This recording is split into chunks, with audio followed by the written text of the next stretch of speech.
तो मूवी के स्टार्ट में हमें 2 आदमी दिखाए जाते हैं जो कि बेसिकली एक टैक्सी में होते हैं। एक टैक्सी को ड्राइव कर रहा होता है जबकि एक आदमी वहाँ बैठा होता है जिसने ब्लैक और व्हाइट सूट पहना होता है। इस आदमी का नाम डेडपुल होता है जो कि इस मूवी का मेन कैरेक्टर है। ये कहीं जा रहा होता है और टैक्सी ड्राइवर से बातें कर रहा होता है। ये कहता है कि मैं अपने दुश्मन को ढूंढ रहा हूँ, 1 साल से ज्यादा का टाइम हो चुका है और मैं चाहता हूँ कि जल्दी उसे ढूंढ लूं और उसे खत्म कर दूं। तो टैक्सी ड्राइवर कहता है कि तुम उसे ढूंढ क्यों रहे हो? तो डेडपुल कहता है इसलिए ताकि मैं उससे बदला ले सकूं। उसने मेरे फेस का बहुत बुरा हाल कर दिया है। उसने मेरी बॉडी पर कई एक्सपेरिमेंट्स किए। डेडपुल उसको अपना मास्क उतार कर दिखाता है और कहता है कि ये लोग खुद ही देख लो। इसी के साथ बातें करते करते जब वो बैक सीट पर देखता है तो उसका वेपन्स वाला बैग नहीं होता। वो टैक्सी ड्राइवर से कहने लगता है कि अरे यार बैग तो मैं वहीं पर भूल गया, अब मुझे सिर्फ 2 तलवारों से काम चलाना होगा। इस वक्त उसके पास सिर्फ 2 स्वर्ड्स यानी तलवारें थी और एक गन थी जिसके अंदर सिर्फ 12 बुलेट्स थी और मुझे इन्हीं से उनको खत्म करना होगा। और टैक्सी ड्राइवर को उसकी बातें काफी अजीब और फनी लग रही होती है और वो चुपचाप सुन रहा होता है।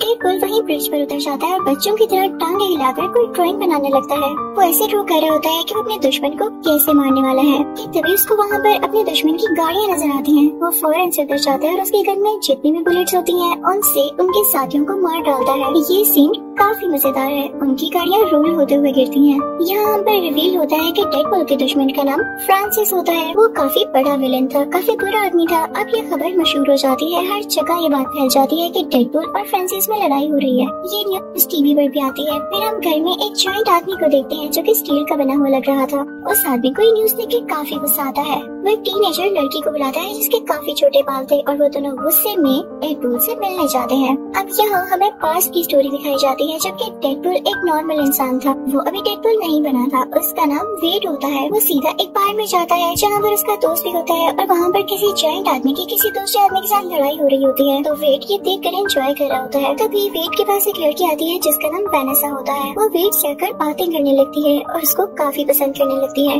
आहिस्ता आहिस्ता इन दोनों में दोस्ती हो जाती है। अब इनको एक साथ 1 साल हो चुका था, लेकिन एक दिन वेड बेहोश होकर गिर जाता है। जब होश आने पर वो अपने कुछ टेस्ट करवाता है तो उसे पता चलता है उसके ब्रेन, लिवर और लंग्स में कैंसर है। ये सुन के वो काफी परेशान हो जाता है और वेनेसा भी। अब सीन डेडपुल पर शिफ्ट होता है। लड़ते लड़ते फ्रांसिस वहाँ से भाग चुका था, लेकिन तभी वहाँ पर डेडपुल को आवाज आती है जैसे फ्रांसिस की बाइक उसके पीछे हो। जब डेडपुल पीछे मुड़कर देखता है तो वहाँ पर वाकई फ्रांसिस होता है। डेडपुल अपनी स्वर्ड फ्रांसिस के हाथ पार कर देता है। फ्रांसिस के नाक से काफी खून आ रहा होता है। डेडपुल कहता है कि मैंने आज अपना बदला ले लिया, तुम ही थे ना जिसने मेरी शक्ल का ये हाल किया। इसी के साथ डेडपुल अपना मास्क उतार कर उसे अपना फेस दिखाता है। तो फ्रांसिस कहता है ओह अच्छा तो तुम वो हो। अभी वो दोनों ये बातें कर ही रही होती हैं कि तभी पीछे से वो स्टील मैन आता है। वो वेड को उठा कर फेंकता है। यहाँ पर वेड से स्टोरी पास्ट की सीन में शिफ्ट होती है। वेनेसा वेड से कह रही होती है कि तुमने परेशान नहीं होना, मैं तुम्हारे साथ कभी नहीं छोड़ूंगी, हम मिलकर इसका इलाज करवाएंगे। तो वेड कहता है कि नहीं वेनेसा, मैं तुम्हें इस तरह से नहीं देख सकता, मुझे कुछ हो गया तो तुम्हारा क्या होगा, मैं इस तरह से नहीं चाहता। और ये कह के वहाँ से एक बार में आ जाता है। वो अपने उसी दोस्त के पास आकर बैठता है तो उसका दोस्त उसे कहता है कि यहाँ एक आदमी काफी देर से तुम्हारा इंतजार कर रहा है, जाओ मिलो उससे जाकर। और डेडपुल जब उसे जाकर मिलता है तो आदमी डेडपुल से कहता है कि मैं जानता हूँ कि तुम्हें एक डिसीज है और तुम उसका इलाज करवाना चाहते हो,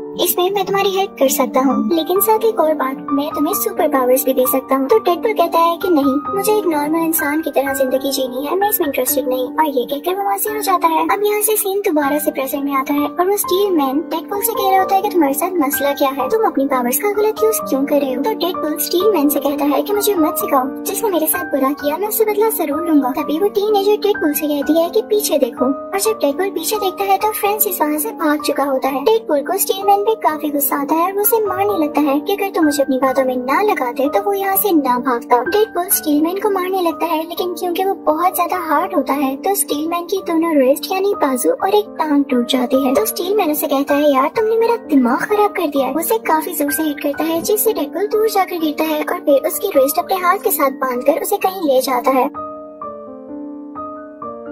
अब डेडपुल यहाँ काफी अजीब हरकत करता है। उसे कहने की जगह कि मेरा हाथ खोल दो या वो लोग खुद खोलने की जगह वो अपना हाथ ही काट लेता है। उसके हाथ से काफी खून आने लगता है। कोई नॉर्मल इंसान होता तो वो तो मर ही जाता, लेकिन ये सीक्रेट भी मैं आपको बाद में बताऊंगी कि डेडपुल क्यों नहीं मरा। अब ऐसा करने के बाद डेडपुल ब्रिज से नीचे जंप लगा देता है और एक चंक ट्रक में गिरता है। अब यहाँ से सीन दोबारा से पास में आता है। जब डेडपुल एक नॉर्मल इंसान था यानी वेड, वो बेहोश हुआ होता है और जब उसकी आंख खुलती है तो वो किसी जगह पर होता है और उसके आसपास 2 लोग होते हैं, एक मेल और एक फीमेल। वो दोनों उसकी बॉडी में कुछ इंजेक्ट करते हैं। वो लोग उसकी बॉडी पर तरह तरह के एक्सपेरिमेंट्स करते हैं और उसे काफी टॉर्चर करते हैं कि उस बेचारे की हालत खराब होने लगती है। फिर उसे इलेक्ट्रिकल शॉक्स दिए जाते हैं, कभी उसे बर्फ जैसे ठंडे पानी में रखा जाता है, कभी उसे बहुत ज्यादा मारा जाता है। यानी सब ऐसी चीजें जिससे वो टॉर्चर फील करे। ये वेट के साथ इसलिए किया जा रहा था ताकि उसकी बॉडी में कुछ चेंजेस आए, लेकिन अभी तक उसकी बॉडी में कोई चेंज नहीं आया था। और ये वो इसलिए कर रहे थे ताकि वेट की बॉडी में कुछ म्यूटेशंस आए और उसमें सुपर एबिलिटीज आए। अब वेट को एक जगह पर बांध कर हटा दिया जाता है। उसके साथ एक और पेशेंट होता है, उसको भी ये लोग टॉर्चर कर रहे थे। वो वेट को बताता है कि इस डॉक्टर का नाम फ्रांसिस है। यानी अब आपको पता चला कि ये वही फ्रांसिस है जिसके पीछे डेडपुल है, और ये उसके पीछे क्यों है ये भी सुन लें। अब फ्रांसिस वेट के पास दोबारा आता है और उसे एक ऐसे चैम्बर में डाल देता है जिसमें बिल्कुल भी ऑक्सीजन नहीं होती। उधर जाते ही वेट को सांस आना बंद हो जाता है। उसकी बॉडी काफी अजीब होने लगती है, जैसे उस पर किसी ने एसिड फेंक दिया हो और वो चलने लगी हो। फ्रांसिस उससे बातें करने लगता है, लेकिन वेट चुप होता है। और जैसे ही फ्रांसिस जाता है तो वेट अपने मुंह से एक मैच स्टिक निकालता है। उसके चैम्बर से एक पाइप कनेक्टेड था जो कि सीधा सिलेंडर तक जाता था। मैच स्टिक चलाकर वहाँ फेंक देता है। पाइप आग पकड़ लेता है और पूरी लैब को आग लग जाती है। अब वेट वहाँ से बाहर निकल आता है और फ्रांसिस पर अटैक करने लगता है, लेकिन फ्रांसिस उसे पुश करता है जिससे वेट नीचे गिर जाता है क्योंकि उसकी बॉडी काफी वीक हो चुकी थी। दोनों में बहुत लड़ाई होती है, लेकिन वेट उसका सामना नहीं कर पाता। फ्रांसिस एक रोड उठाता है और वेट की आर पार कर देता है। दूसरी तरफ लैब जल रही होती है और उसके कुछ हिस्से जल जल कर नीचे गिर रहे होते हैं। फ्रांसिस तो वहाँ से भाग जाता है, लेकिन वेट अभी तक वहीं था। अब कई घंटे गुजर जाते हैं। आग तो थम चुकी थी, लेकिन पूरी बिल्डिंग राख में बदल चुकी थी। बेचारा वेट भी उसे राख के नीचे दबा हुआ था, और जब वो राख से बाहर आता है तो वो काफी हैरान होता है कि मैं अभी तक मरा क्यों नहीं। असल में बात ये थी कि उसकी बॉडी में म्यूटेशंस आ चुकी थी और उसमें अब काफी ज्यादा सुपर एबिलिटीज थी कि वो अपनी बॉडी का कोई भी पार्ट हील कर सकता था। वो इमॉर्टल हो चुका था, लेकिन इसका बुरा असर ये हुआ था कि उस बेचारे की सारी बॉडी जल चुकी थी, जैसे आपने पहले देखी। अब वेट को वेनेसा की फिक्र हो रही होती है कि वो बेचारी मुझे ढूंढ रही होगी, तो वो सीधा वहाँ से वेनेसा के पीछे जाता है। लेकिन रास्ते में सब लोग उसे काफी बुरी तरह से घूर रहे होते हैं, जैसे वो काफी अजीब दिख रहा हो, क्योंकि वेट को तो नहीं पता था कि अब उसकी शक्ल कैसी दिख रही है, क्योंकि वो वहाँ से डायरेक्ट यहाँ वेनेसा के पीछे आ चुका था। इतनी ही देर में वेनेसा बिल्डिंग के अंदर चली जाती है, और जब वेट बाहर शीशे में अपना फेस देखता है तो काफी दुखी हो जाता है। वो अपना फेस देख के कहता है कि वेनेसा मुझे कभी एक्सेप्ट नहीं करने वाली। वहाँ से वेट सीधा उस बार में जाता है जहाँ पर उसका दोस्त होता है। वो अपने दोस्त से कहता है कि देखो मेरी शक्ल का क्या हाल हुआ, अब वेनेसा मुझे कभी नहीं बुलाने वाली। तो उसका दोस्त कहता है कि वाकई अब इसका क्या हाल है। वेट कहता है कि बार में वो आदमी भी नहीं है जिसने मुझसे कहा था कि वो मेरा फेस ठीक कर सकता है। तो उसका फ्रेंड कहता है कि वो आदमी अगर नहीं है जो तुम्हारी डिजीज ठीक कर सकता है, तो वो आदमी तो है ना जो तुम्हारा फेस ठीक कर सकता है, क्योंकि उसी ने तुम्हारा फेस बिगाड़ा है। तुम उसे ढूंढो। वो तो यही समझ रहा है कि तुम मर चुके हो और तुम्हें कोई सुपर पावर नहीं आई, तो इसीलिए वो तुम्हें वहाँ से छोड़कर चला गया। तो तुम मेरे भाई अपने लिए एक काम करो, अपने लिए एक मास्क और एक सूट तैयार करो जिससे उसे पता चल ही न सके कि ये तुम हो और तुम जिंदा भी हो। फिर उसके बाद तुम उसको ढूंढना और उस पर अटैक कर देना। मैं तुम्हारा नाम डेडपुल रखता हूँ। और बस यहाँ से वेट का नाम डेडपुल पड़ जाता है। वो अपने घर जाता है और एक व्हाइट कपड़े से अपने लिए मास्क तैयार करता है। यहाँ से उसकी जर्नी स्टार्ट हो जाती है फ्रांसिस को ढूंढने की। अब उसे फ्रांसिस को ढूंढते ढूंढते 1 साल हो चुका था, और वो बीच में जब फ्रांसिस को ना ढूंढ पाता तो उसके साथियों को मार डालता। अब वो वक्त भी आता है जब वो अपने लिए एक बहुत अच्छा ब्लैक और रेड सूट तैयार करता है। और फाइनली वो दिन आ जाता है जब डेडपुल को खबर मिलती है कि फ्रांसिस कहाँ हो सकता है। उसे वहाँ पर वही आदमी मिलता है जिसने उसे कहा था कि उसकी डिसीज ठीक कर सकता है। तो डेडपुल समझ जाता है कि इसका जरूर फ्रांसिस से कोई ना कोई लिंक है। वो उससे गुस्से से पूछता है कि कहाँ है फ्रांसिस। तो वो बेचारा आदमी डर जाता है और उसे बता देता है। अब सीन वहीं पर शिफ्ट हो जाता है जब हमें मूवी की स्टार्टिंग में दिखाया गया कि डेडपुल टैक्सी ड्राइवर के साथ कहीं जा रहा होता है। अब पास्ट और प्रेजेंट के सीन्स मर्ज हो जाते हैं और रियल स्टोरी यहीं से स्टार्ट होती है जहाँ पर डेडपुल उस जंक ट्रक में गिर चुका था। अब डेडपुल को होश आ जाती है और जहाँ पर वो जंक ट्रक रुकता है ये देख के डेडपुल काफी हैरान हो जाता है, क्योंकि वो किसी बूढ़ी औरत का घर था जो उसके साथ लॉन्ड्री में आया करती थी। जब डेडपुल यानी वेट कपड़े धोने आता था, उसी बूढ़ी औरत ने वेट को सजेशन दिया था कि तुम अपना सूट ब्लैक और रेड कलर में तैयार करो। उन दोनों में काफी दोस्ती हो गई हुई थी कि वो बूढ़ी औरत ब्लाइंड होती है और वो वेट की शक्ल नहीं देख पाती, लेकिन यहाँ वेट उस बूढ़ी औरत को खुद ही बता देता है कि मेरे साथ क्या क्या हुआ। और यहाँ हम पर ये भी रिवील होता है कि जब वेट यानी डेडपुल का कोई बॉडी पार्ट कट जाए तो वो दोबारा से हील करके रीग्रो हो जाता है। ये उसकी सुपर पावर्स होती हैं, सुपर एबिलिटीज होती हैं। तो वो बूढ़ी औरत से कहता है क्या मैं यहाँ तब तक रुक सकता हूँ जब तक कि मेरा हाथ वापस नहीं आ जाता, क्योंकि उसके बाद मुझे फ्रांसिस को ढूंढना है। अब हम फ्रांसिस को उसी फीमेल फ्रेंड के साथ देखते हैं जिसके साथ मिलके उसने वेट में कुछ इंजेक्ट किया था। अब वो दोनों सीधा वेट के फ्रेंड के पार्क में जाते हैं। वो दोनों से पूछते हैं कि कहाँ है वेट, तो वो कहता है मैं नहीं जानता। फिर तभी वहाँ पे फ्रांसिस की दोस्त को को वेड और वेनेसा की पिक्चर मिलती है तो वो फ्रांसिस से कहती है कि फ्रांसिस, मैं वेनेसा को जानती हूँ, अब वेड तक पहुँचना हमारे लिए आसान है। अब उन लोगों के जाते ही वेड का फ्रेंड जो कि बाहर में होता है वेड को कॉल करके सब कुछ बताता है। तो वेड काफी परेशान हो जाता है और सीधा उस जगह जाता है जहाँ पर वेनेसा काम करती थी। वो एक बार थी। वहाँ पर जाकर वो सब लोगों से पूछने लगता है कि क्या आपने वेनेसा को देखा है, वो मेरी दोस्त है। लेकिन जब वेनेसा खुद उसे नजर आती है तो उसमें इतना करेज नहीं होता कि वो उससे बात कर सके, क्योंकि उसे ये लग रहा था कि वेनेसा उसका फेस देख के डर जाएगी। तो वहाँ से वो वॉशरूम में चला जाता है। उतनी देर में वेनेसा को कोई बताता है कि कोई आपको ढूंढ रहा है। वेनेसा समझती है कि वेड आया है। वो काफी एक्साइटेड होकर बाहर जाती है, लेकिन वहाँ वेड तो नहीं होता। लेकिन उसे फ्रांसिस और उसकी दोस्त किडनैप कर लेते हैं। जब डेडपूल डरता डरता वॉशरूम से बाहर आता है कि वेनेसा से बात कर सके तो उसे वेनेसा कहीं नहीं दिखती। फिर उसे एक टेक्स्ट रिसीव होता है जो कि फ्रांसिस का था। फ्रांसिस का एक फेक नाम भी होता है जो कि एजेक्स होता है। इसी नाम से उसने टेक्स्ट भी किया होता है। कहता है कि अगर तुम चाहते हो कि वेनेसा तुम्हें वापस मिल जाए तो इस लोकेशन पर आ जाओ। डेडपूल अपने घर जाता है और सारे वेपन्स ले लेता है। ये अपने साथ स्टीलमैन और उस टीनेजर को भी ले लेता है और वही टैक्सी पकड़ता है जिस पर ये पहले जा रहा था। अब ये लोग जंकयार्ड पहुंच जाते हैं जहाँ पर इनको फ्रांसिस ने मिला था। लेकिन डेडपूल यहाँ पर फिर से अपना वेपन्स वाला बैग टैक्सी में भूल जाता है। डेडपूल कहता है कि यार मेरे पास तो अब स्वॉर्ड है, क्या मैं स्वॉर्ड से लड़ूंगा। तभी वहाँ पर फ्रांसिस के साथी आ जाते हैं और ऊपर कंटेनर पर फ्रांसिस और उसकी दोस्त खड़े होते हैं। फ्रांसिस अपनी दोस्त को नीचे भेजता है जो कि इन तीनों से फाइट करने लगती है। लेकिन टीनेजर भी काफी तेज होती है, वो उससे फाइट करने लगती है।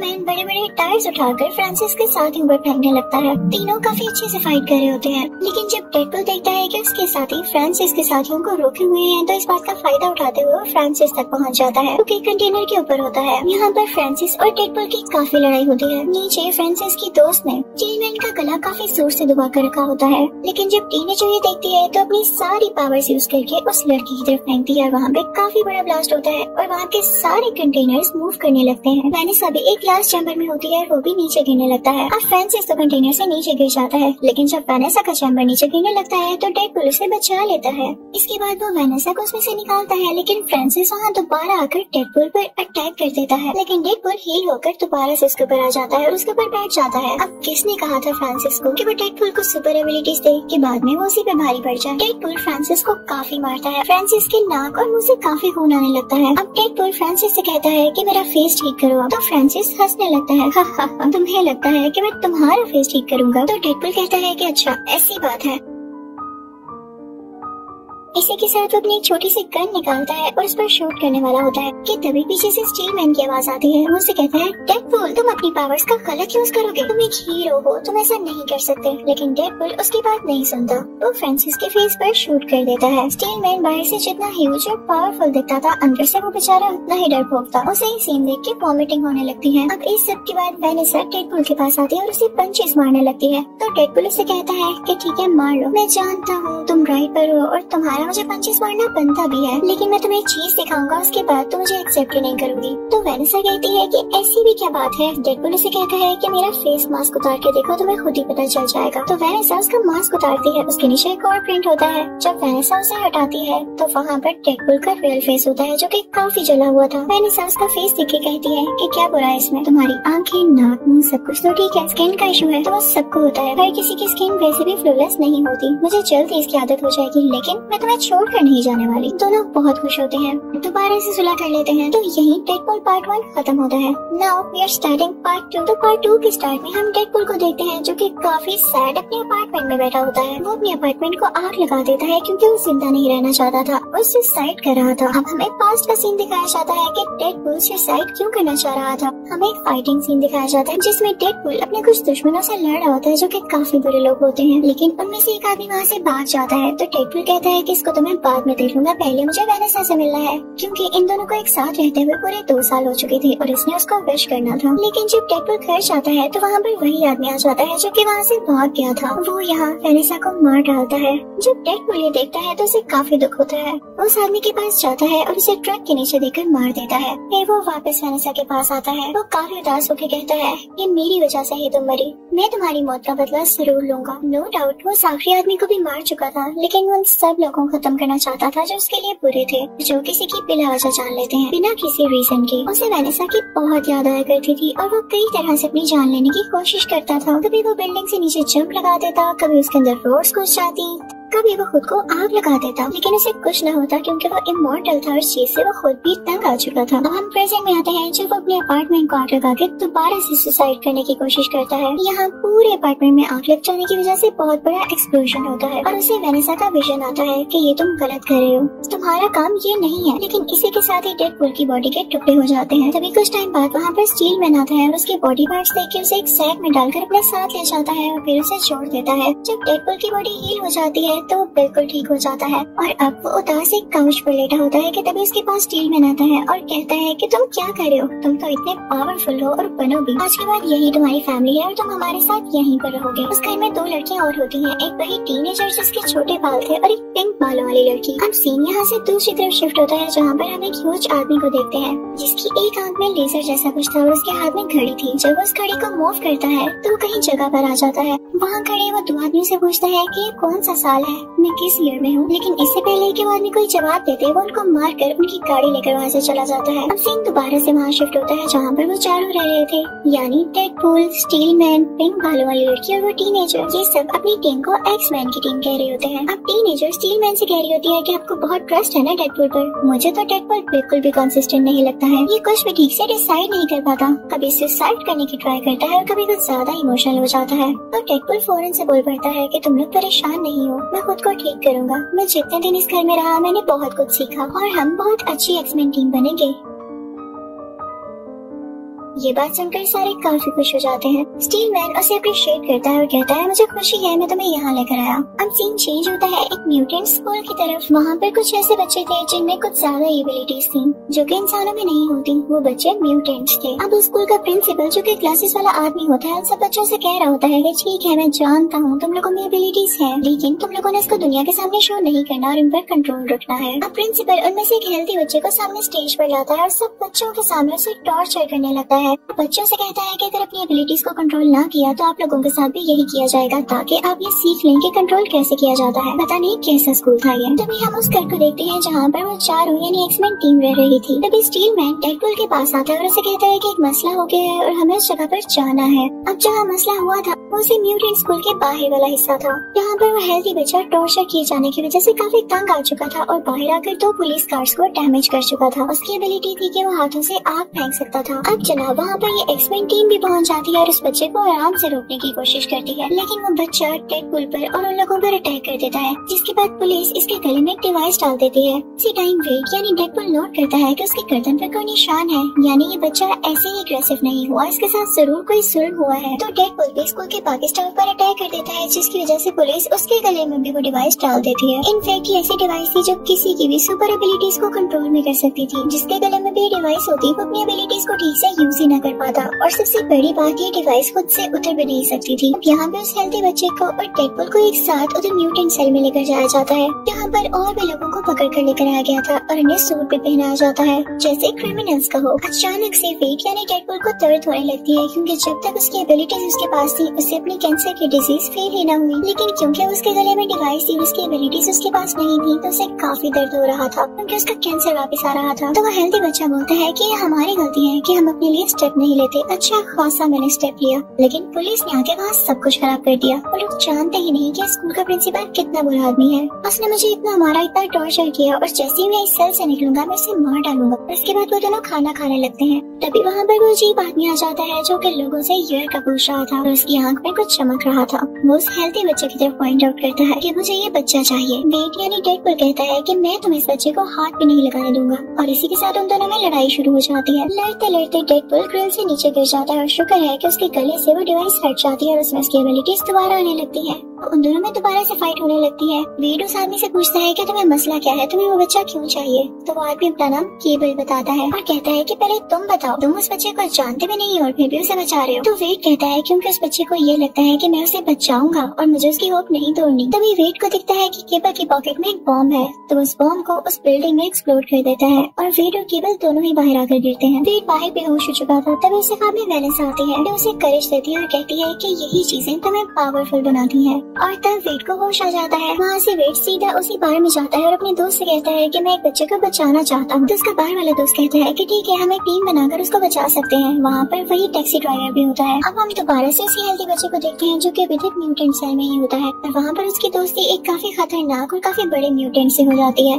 दूसरी तरफ वेड उस बच्चे को बचाने के लिए 6 लोगों की टीम बनाता है, जिसमें 5 लड़की और एक लड़की होती है। उन सबकी अलग अलग एबिलिटीज होती हैं। लड़की की ये होती है कि वो किसी को भी अपनी बातों में फंसा सकती थी। एक आदमी ऐसा था जो कि इलेक्ट्रिसिटी को कंट्रोल कर सकता था। एक आदमी ऐसा था जिसके मुंह से एसिड निकलता था। एक ऐसा था जो कि गायब हो जाता था, यानी इनविजिबल। एक ऐसा था जो कि इस दुनिया से नहीं था और उसमें एबिलिटीज भी इस दुनिया की नहीं थी। और एक मूंछों वाला आदमी जिसके पास कोई एबिलिटी नहीं थी, तो उसे सिर्फ फॉर्मेलिटी के लिए रख लिया गया था। दूसरी तरफ हम केबल को देखते हैं। वो वेड के बार वाले दोस्त को किडनैप कर लेता है और उससे पूछता है कि मुझे बताओ कि वो म्यूटेंट बच्चा कहाँ पर है। साथ ही साथ वेड चाहता क्या है। तो वेड का वो बार वाला दोस्त काफी डर जाता है और उसे सब कुछ बता देता है और ये भी कि वेड के क्या प्लान्स हैं। अब वेड को खबर होती है कि उस म्यूटेंट बच्चे को किसी दूसरे सेल में शिफ्ट कर रहे हैं, तो इसके पास अच्छा मौका था उस बच्चे को बचाने के लिए। तो अपनी सारी टीम को पैराशूट्स पर लेकर उड़ता है और उन पुलिस कार्स का पीछा करने लगता है जिसके अंदर वो म्यूटेंट बच्चा था। उस टीम में से सिर्फ एक ही लड़की होती है, वही कर्ली बालों वाली लड़की, क्योंकि पुलिस की कार में बैठ जाती है। अब बाकी लोग उस कार के अंदर जाना चाहते थे, लेकिन उनसे पहले ही केबल अंदर चला जाता है और उस कर्ली बालों वाली लड़की से लड़ाई करने लगता है। लेकिन तभी वहाँ पर डेडपूल भी आता है जो कि अपनी साथी को बचा लेता है। इतनी देर में उस म्यूटेंट बच्चे ने अपना ग्लास चैम्बर खोल लिया होता है और साथ ही साथ वो उस म्यूटेंट को भी बचा लेता है जो कि काफी जायंट था, उससे दोस्ती कर ली थी उसने। और म्यूटेंट बच्चा जैसे ही डेडपूल को देखता है तो कहता है कि जब मुझे बचाने का टाइम आया तो तुम वहाँ से भाग गए और अब आ गए हो।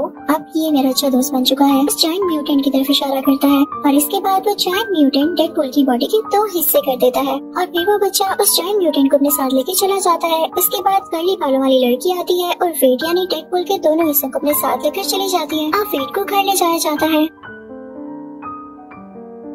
यहाँ पर वो बूढ़ी औरत भी होती है और यहाँ पर वेड काफी फनी लग रहा होता है क्योंकि उसकी टांगे रीग्रो कर रही होती हैं जैसे किसी बेबी की हो। वो वेट कर रहा होता है कि कब उसकी टांगे ठीक हो और कब उस बच्चे को बचाने जाए। तभी वहाँ पर केबल आ जाता है और उससे आराम से बात करता है। कहता है कि मैं तुम्हें अपने सारे कंसर्न्स बताता हूँ, मैं क्यों नहीं इस बच्चे को बचाना चाहता और तुम्हारी सोच भी गलत है जो तुम सोच रहे हो कि अभी भी तुम उस बच्चे को बचाना चाहोगे। अगर मैं तुम्हें बताऊँ कि मैं इस बच्चे को क्यों नहीं बचाना चाहता तो सुनो, मैं फ्यूचर से आया हूँ, मेरी एक छोटी सी बेटी है और एक बहुत अच्छी वाइफ है। अब ये बच्चा बड़ा होकर मर्डरर बनेगा और मेरी फैमिली को मार डालेगा। अभी भी वो स्कूल के प्रिंसिपल को मारने जा रहा है और क्या तुम्हें नहीं लगता है कि इसके बाद उसे मर्डर्स करने की आदत हो जाएगी? मैं सब जानता हूँ कि उसने क्या करना है बड़े होकर, लेकिन अब मसला है मैं तुम्हारी हेल्प के लिए क्यों आया हूँ, क्योंकि पहले वो अकेला था और मैं अकेला ही उसे पकड़ सकता था, लेकिन अब उसके साथ वो जायंट म्यूटेंट है और मुझे तुम्हारी जरूरत है क्योंकि तुम ही उसे हरा सकते हो। मैं मानता हूँ कि तुम काफी स्ट्रॉन्ग हो। तो डेडपूल कहता है कि ठीक है, मैं तुम्हारे साथ आऊंगा, लेकिन मुझे प्रॉमिस करो कि तुम जाते ही उसे मारोगे नहीं बल्कि प्यार से समझाओगे। हो सकता है कि वो हमारी बात समझ ले। अब उन दोनों में डील हो जाती है और वो लोग वहाँ से जाने लगते हैं। अब वो लोग वहाँ से जाने लगते हैं तो रास्ते में वेड एक्स-मैन हाउस पे रुकता है जहाँ पे वो स्टील मैन होता है। वो उसे बुलाता है तो वो कहता है भाई तुम्हारे मसले खत्म नहीं होते, मैं नहीं आऊंगा। डेडपूल और केबल के साथ वो कर्ली बालों वाली लड़की भी होती है, लेकिन जब तक वो पहुँचते हैं तो इतनी देर में वो बच्चा और जायंट म्यूटेंट उस स्कूल के अंदर जा चुके होते हैं। वो बच्चा अंदर जाकर प्रिंसिपल को मारने ही वाला होता है कि तभी वो जायंट म्यूटेंट बाहर आकर और लोगों से मुकाबला करने लगता है, लेकिन वेड, केबल और वो कर्ली बालों वाली लड़की मिलकर भी उस जायंट म्यूटेंट का कुछ नहीं बिगाड़ पा रहे थे। अभी वहाँ पर स्टील मैन आ जाता है, यानी था वो भी दिल का अच्छा करना चाहता था वो मदद, लेकिन उसमें सेल्फ रिस्पेक्ट थोड़ी ज्यादा थी जो कि अच्छी बात भी है। वो आकर उस जायंट म्यूटेंट से लड़ने लगता है और कर्ली बालों वाली बच्ची स्कूल के अंदर चल जाती है ताकि उस बच्चे को रोक सके। वो अंदर जाकर पहले तो सारे बच्चों को वहाँ से बाहर निकालती है। अब केबल और डेडपूल उस बच्चे के पास आते हैं। बाहर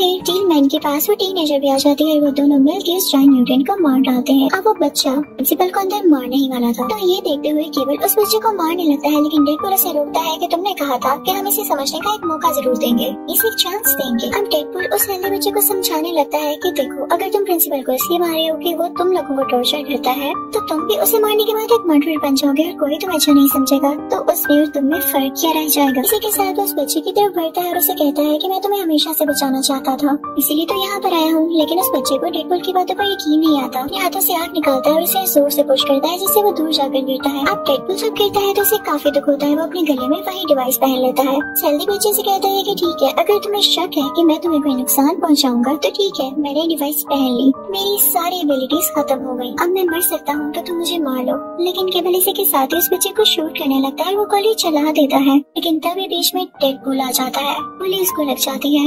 यहाँ पर हेल्दी बच्चा फौरन से वेट के पास भाग कर आता है और उससे सॉरी करता है, लेकिन अब काफी देर हो चुकी थी। अब क्योंकि वेट यानी डेडपूल के गले में डिवाइस थी तो उसके बॉडी पार्ट सील नहीं हो सकते थे और इसी के साथ वो मर जाता है। मरने से पहले वो सबसे कहता है कि अगर मुझसे कोई गलती हो गई हो तो माफ कर देना, मेरा तुम लोगों के साथ अच्छा टाइम गुजरा। मरने के बाद वो वेनेसा के पास पहुंच जाता है तो वेनेसा उसे गले से लगाकर कहती है कि तुम इतनी जल्दी आ गए, अभी तो दुनिया को तुम्हारी जरूरत थी, तुम वापस एक्स-मेन टीम में जाओ। उधर केबल को भी काफी दुख हो रहा होता है कि उसने क्या कर दिया। वो अपनी वॉच को मूव करने लगता है, इससे टाइम रिवर्स हो जाता है और उसके पास आखिरी चांस था जो कि उसने अपनी बीवी और बेटी से मिलने के लिए रखा था। वहीं पर आ जाता है जहाँ पर डेडपूल को गोली लगने वाली होती है। गोली उसे वहीं पर लगती है जहाँ पर उसकी पॉकेट में कॉइन होता है और लकीली वो बच जाता है। तो डेडपूल अब केबल से कहता है कि तुमने मेरी खातिर अपना आखिरी चांस क्यों जाया किया। तो केबल कहता है जैसे तुमने मेरी हेल्प की वैसे ही मैंने तुम्हारी हेल्प की, तुमने इस बच्चे को मर्डर करने से रोक लिया, इसका मतलब बड़ा होकर ये मेरी बेटी और मेरी बीवी का भी मर्डर नहीं करेगा, तो मेरी फैमिली सेफ है। मैं यहाँ कुछ देर इंतजार करूंगा और अपनी फैमिली के पास वापस चला जाऊंगा। वो सारे लोग वहाँ से जाने लगते हैं। तभी पीछे से स्कूल का प्रिंसिपल आता है और उन्हें बुरा भला कहने लगता है। वो उनको ब्लैकमेल करता है कि मैं तुम्हें मार दूंगा। तभी टैक्सी ड्राइवर वहाँ पे आता है और कहता है कि तुम मारोगे हमें। इसी के साथ अपनी टैक्सी उसके ऊपर चला देता है, कहता है कि ये लो मैंने तुम्हें मार दिया। अब मूवी की लास्ट सीन में हम देखते हैं कि केबल की वॉच को टीनेजर और वो पिंक बालों वाली लड़की ठीक कर देते हैं और फिर बाद में उसको वेट भी यूज करता है वेनेसा से मिलने के लिए। इसी के साथ ये मूवी यही एंड हो जाती है। Thank you for watching.